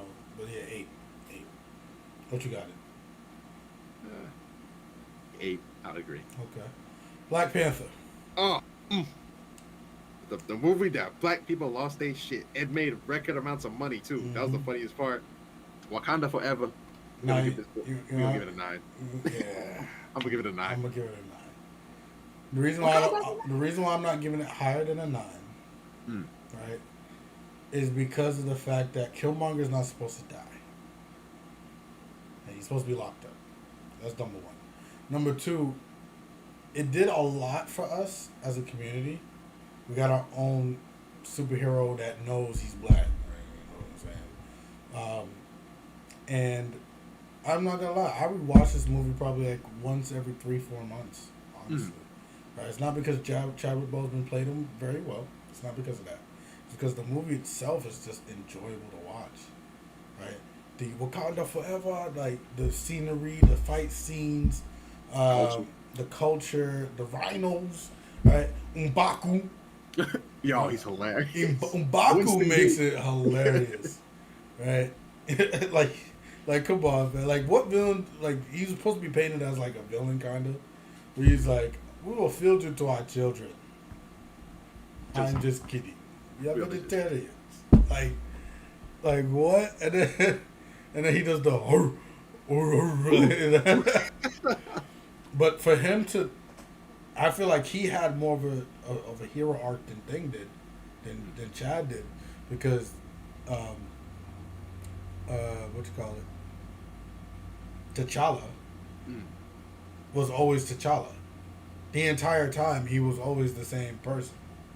He didn't have a character growth, right? He didn't do anything other. No, look, hear me out. He didn't do anything growth wise. Only acceptance of his family. Right? He accepted the sins of his father. But that was it. But then he also changed like Wakanda's history. Instead of remaining hidden, he decided, you know what, we should at least try and share our technology with the world. True. And help make it a better place. But did he feel like Wakanda should have been private the entire time? At first, yeah, but then that changed when he realized what would happen because of it. I don't know.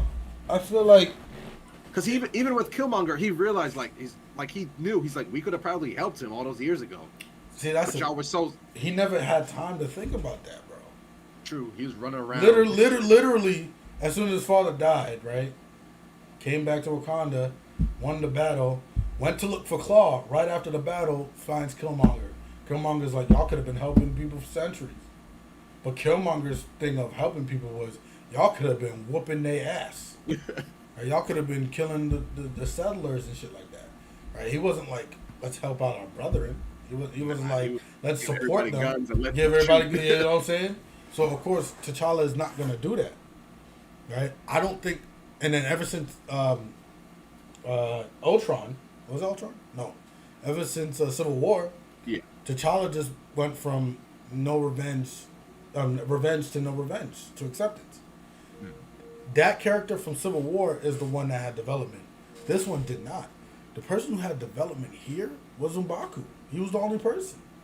He went from despising the other tribes because they excluded him. He praises a different god, right? To then save his nemesis, right? Because if Thing died in the fight, M'Baku could have challenged for the throne again. Oh yeah. When time came. He saved his nemesis or his rival. He then goes on to join the war that he doesn't have to join. Right? And we've seen how long that walk was up the mountain. Right? We've seen how long that walk was. Then to join his side though, after everything's done, join his side and say, this is my brother. Right? That's the character development of the movie. Nobody else did. Like, maybe Suri, but T'Challa's little sister. She was dope though. She went from staying in the lab to actually partaking in the fight. You could say that's character development, right? But yeah, there's no real character development. But everything else about the movie. What about her jokes though? Making sneakers. Man, what are those? Listen, he had the Jesus 12s, bro. He was good. He was chilling, bro. But and then when she told him to punch the suit and it knocked him across the room and she was recording that shit. That is true. But delete that video. Other than that, everything else about the movie was damn near perfect for what you see in a superhero/Marvel movie, and even better is superhero/Marvel/cultural movie. So 9 out of 10.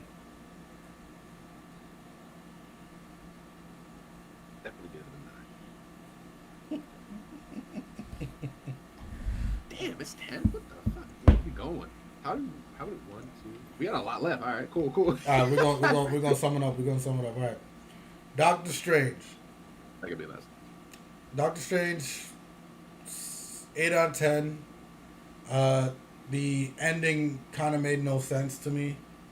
With his Fair enough. with his partner just going like, "There's too many wizards," and killing them all. And he still hasn't come back yet. We don't even know what the hell. He's supposed to Like, be in Mark Madness thing. Like basically, see, we're it's just so confusing about why he just changed his mind. Like maybe because his teacher basically lied to him about the whole thing. Like she lived forever because she was siphoning energy from the dark side. But then it's like, what? Okay, so what's the bad? What's the bad thing? What is it? What did she do that's bad? What did she do that's bad? I don't understand. So I gotta give it an 8 because that ending was just too confusing. um, I think we'll give it 8.5. Well, honestly, a lot of it had to do with Benedict Cumberbatch just nailing Doctor Strange's personality. Like similar to how Robert Downey Jr. was like made to play Tony Stark. I feel like Benedict Cumberbatch nailed him. Cocky, arrogant. I am the shit. And until he got into the car accident, he wasn't humbled yet. Yeah. And then his training arc was actually pretty enjoyable with the what is she called again? The elder? No, not the elder. The ancient one. The Asian one, yeah. Played. I forget what her Wilda Swinton. Is that her name? Oh no, but there was a badass scene where she like hit the floor or some shit. She like put the shit in reverse, looked at the motherfucker, and put it back down. That shit was lit though. Oh, the Phantom Realm? No, Yeah. the In the Mirror Realm. Yeah. Well, she could flip. Yeah. Like dude slammed the floor and like a wave came at her. It's like she took the wave in, like the wave is behind her. She looked at him like, oh yeah, and then threw the wave back. I was like, oh shit! Like, She was a problem. so that's lit. That's lit. All right, so you said 8.5. Okay, Thor Ragnarok 9.7. Fuck yeah, that was a fun ass movie, bro. Thor Ragnarok is fun as hell. Sets up Infinity War perfectly. Yep. Korg was hilarious. My name's Korg. He's very polite, so well spoken. Hella, to me, because I like Norse mythology, kind of hated that they put her as Zeus's daughter. That's it, Zeus, Odin's daughter. Odin's daughter, yeah. Because it's supposed to be Loki's daughter, right? Even in the animated version, it's Loki's daughter, right? So that, but I get it. Loki's supposed to be like kind of still like teenage type, like young man thing. So kind of understandable. I'm not sure why she was that much stronger than Thor though, because she was sealed. She shot butter, not butter knives. I'm kidding. Like spears. She shot spears, but they said the longer she's on Asgard, the stronger she gets. And then he said the same thing for Thor, right? Thor's been on Asgard for millennia. So right? he should be just whooping her ass. She gets out for less than a second. She wasn't even on Asgard. She was in Finland, right? Took his hammer and said, "Fuck your hammer." Like, so imagine full strength Hela, right? Because even at the end of the movie, she wasn't full strength yet, right? So the fact that she wasn't full strength yet, I think personally, in my opinion, she would have been too strong for Thanos. Probably. Because remember, the Space Stone was on Asgard first. If they had left it there and let her just, here you go, take Asgard, Thanos would have came there. And she would have proceeded to whoop his ass, bro. No bullshit. And also look at what it took to stop Hela. Like when they finally took literally Ragnarok. Literally Ragnarok had to stop her. And no, I mean like to imprison her, like before that happened. Oh, it like took all the Valkyries, the entire army to stop one person. And just to put in perspective with Norse mythology, the Valkyries are the top echelon They're of warriors. Elite fighters, right? They're the ones that take you from Earth to help the war. But when they fight, some of the gods can't even handle them. That's how strong those Valkyries are, right? So and she murked them. But yeah, and then Hulk becoming like an actual character. Like he actually has dialogue and stuff. That was great. Loki's redemption, perfect. So 9.7. Agreed. Ant-Man and the Wasp, again, good. I think it's a good continuation. Also leads to Infinity War. There wasn't anything special though. No, no, it wasn't. The only thing is that again didn't make sense is gonna come in the next movie, but time moves differently in the quantum realm. So why does she age like it's normal? Why does the mom age like it's actually normal? Because she was in the quantum realm the entire time. Oh, you're right. You're right. You're right. She did go in young. You're right. Right? She went in when they were literally like what in their 30s or so. So technically, when she came out, she should be like 30s. Like, because again, in Infinity War, was it Endgame? When Ant-Man came out. When Ant-Man came out, he said it's been like 5 weeks or something. He said for him, or 5 hours. It was only like 5 minutes. No, to him it's like minutes, but in reality, like It years. was years. Yeah, it was 5 years for everybody else, but it was like minutes or hours for him. So I'm sitting here like, okay, so this makes no sense then, right? So yeah, Ant-Man and Wasp wasn't nothing special. I probably only watched it once. I probably got to watch it again. 7.5. I give it a 7. All right, Infinity War. The beginning. Oh my god. The beginning was ridiculous. I do have to give it a 9. I enjoyed Infinity War more than I did Endgame. Really? Yes. Okay. Endgame, of course, has a lot of callbacks, right, to the Marvel movies. It was the fan service that did it for me. I'm sorry. The fan service. But is what I did know, it. I know. Bro, But oh my, Infinity War, so much. Infinity War is definitely a 9. Biggest thing for me was, of course, when Thor. I think the biggest thing for me in the movie was Thor. Stormbreaker. The Stormbreaker coming through, bring me Thanos. He had the music, the Avengers movie music playing. Everybody's like, "Oh shit, that's Thor!" And this man Hulk literally saying like, "Oh, y'all are screwed now." All right, everybody hyped up, group running and shit, just yelling, "Ah!" All right, all that happened in that one time. But you know what made me love the Wakanda fight though the most? They once again, War Machine don't pop up too often, but when he does work. People are like, I didn't realize until people pointed out in comments and stuff. They're like, the only reason Cap and all of them were doing so well in that fight is because War Machine was controlling the waves of enemies that could get through that barrier. Yep. Like every time they showed him, he was dropping a wave of bombs. And right before he got knocked in the sky, you saw him. He was mowing people down and launching rockets and wiping the hordes. Now, they're like, y'all don't talk about his kill count. My man killed like 800. This is why I don't like it though. Wanda screwed everybody. Yes, she left because she left. She left. They were that close to taking the stone. Oh no! Mm-hmm. And we would have lost one person or two people. I forgot.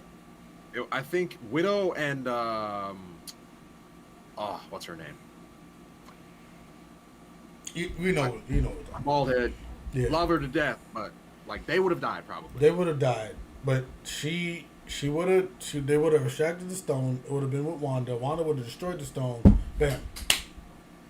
Right, because Thanos wasn't there yet with the time stone, so he wouldn't be able to take up these remnants and pieces and stuff like that and put it back. Like there would be no idea how to do it.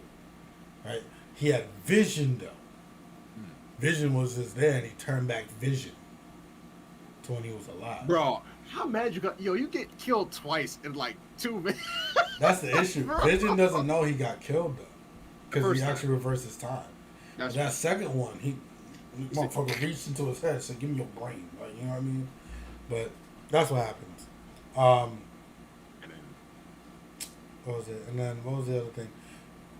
Then for Thor to hit him in the chest and go, "Yeah, see, I told you I'll come for you," and he says, "You should have went for the head," and they still lose. That's how you end that shit. That's good, right? We all in the theater thought, "Oh shit, Thor just threw the thing in his heart. It's over." Nah, bam.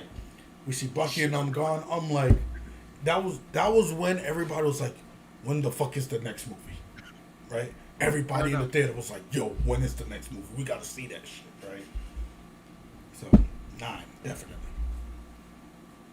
Then we got Avengers Endgame.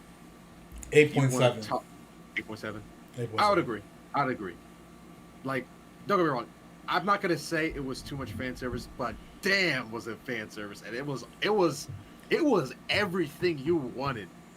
Like, Honestly, I'm just gonna skip a good chunk out of like first half. I just care about like the last quarter with what they did. Yeah. So they have it where Thanos' ship wipes out their headquarters, like it's leveled, and they're like, you're like, oh shit, who's dead, who's alive, what are they gonna do?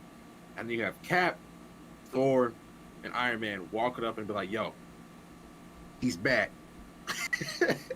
And Thor grabs his hammers and he says, yo, let's kill this motherfucker. Like, right. We're gonna do this right this time. And once again, this fight shows you why Thanos is a problem. Even if Thor was out of shape, I feel like honestly the whole loop with that is since they have the belts so they can travel through time, Thor should have stayed in Asgard and trained for like 100 years and get back in shape and then jump back through time.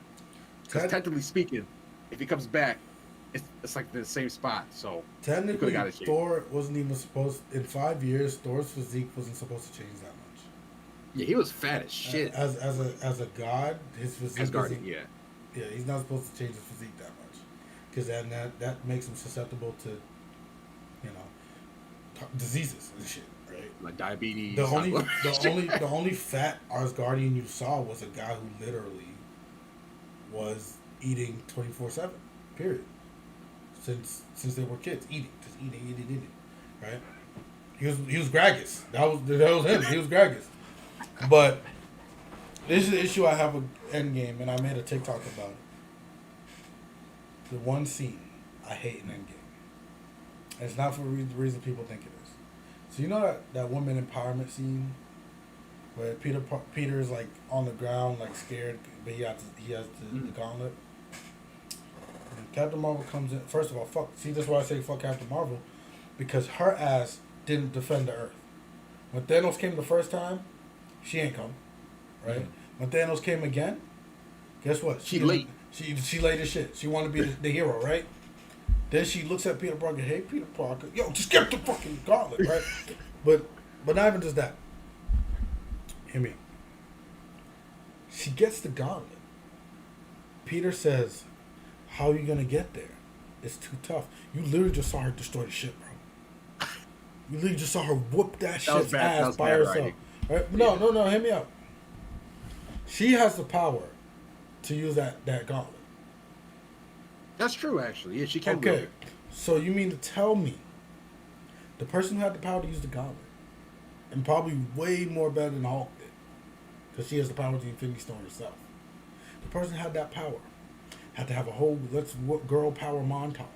By the way, that montage included Mantis. What the fuck did Mantis do after that scene? Because I see her. She just mind control people? Look, I see her not one time in that cutscene, bro. They had her like, yeah, Mantis coming with her tentacles and shit, right? And she disappears from the scene from there. I was looking. I'm like, where are you, Mantis? I know you was on that girl power thing. I saw you. She was like throwing rock or something. Right. She's flying now, and she loses the gauntlet. Okay, if that's not enough, when she gets Thanos not to close the gauntlet, by the way, a lot of people don't realize this, she was absorbing the Infinity Stone's power. Mm-hmm. When she grabbed the gauntlet, the power was going into her. Right? It's like she was a nuclear reactor or something like that. Like essentially. She was absorbing everything. Thanos headbutts her, she ain't feel shit. She should have just rocked him right there. So here's my issue. Bam. Then what does she do? She pauses like this to scare him, bro. So now Thanos is like, oh, I have enough time. Okay. Boom. Bam. Haha. Ooh. Because it's hurting his arm a bit. And then toss her. He had time to do all that?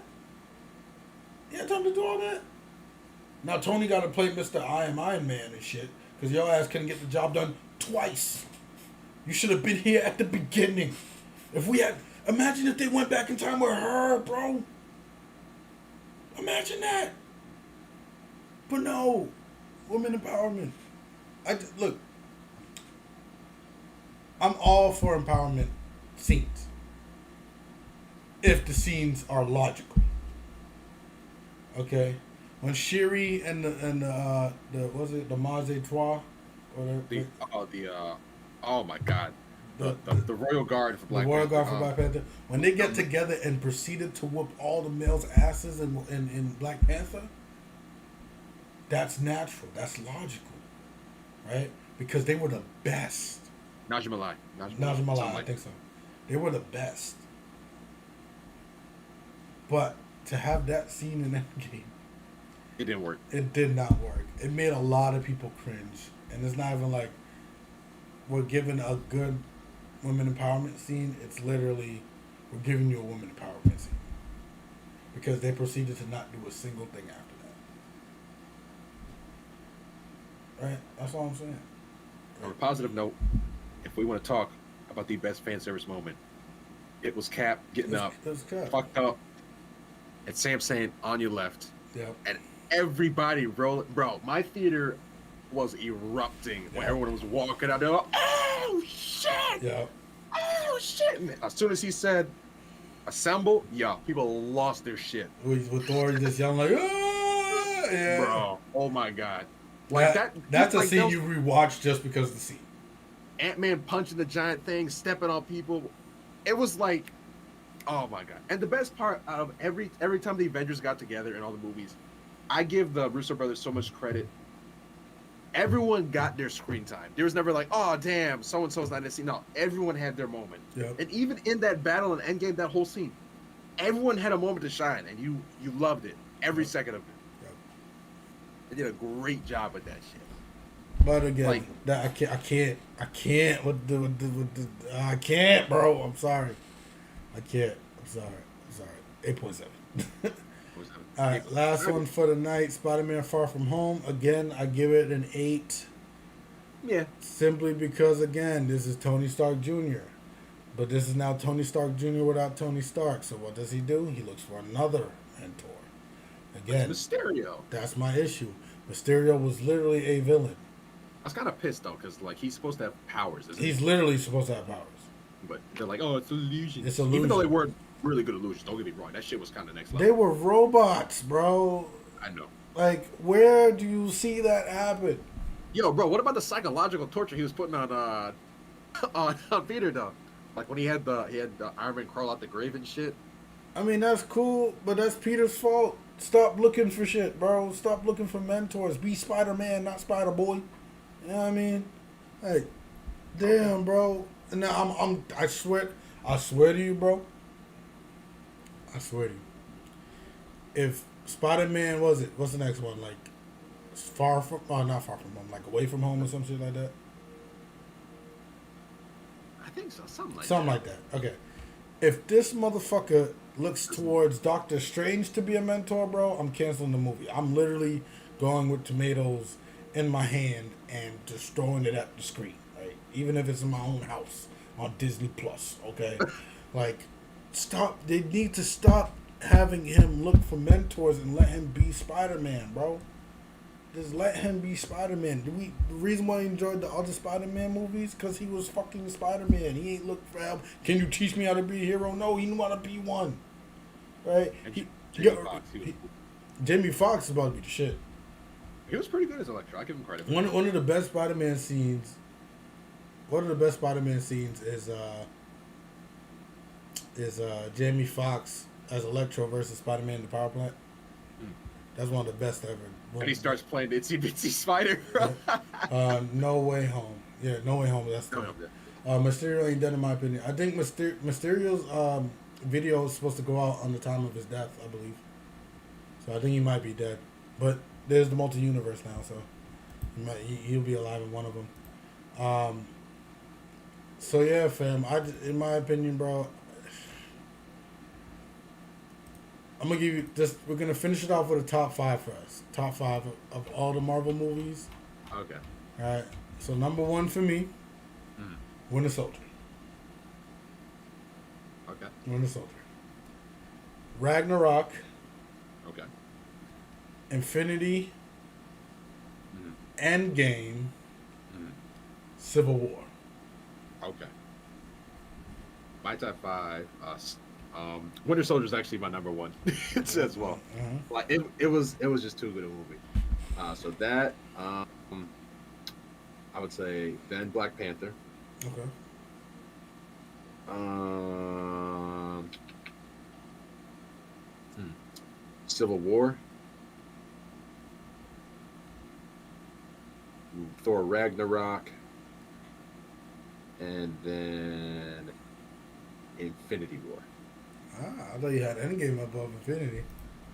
Like, don't get me wrong, I love that movie. I really did, but like once again, it was the fan service. I'm not hurting it for that, but it's like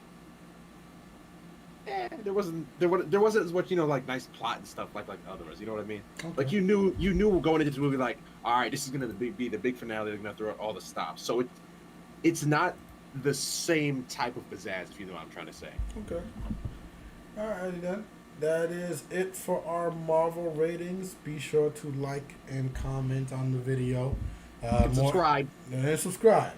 More interactions means more chance for this to get out there on people's pages. Share with your friends. Hope you guys enjoyed. Jared, last words. Wakanda forever. Wakanda forever. Wakanda forever. Rest in peace, Chadwick Boseman. You are the GOAT. May he rest. Everybody have a very good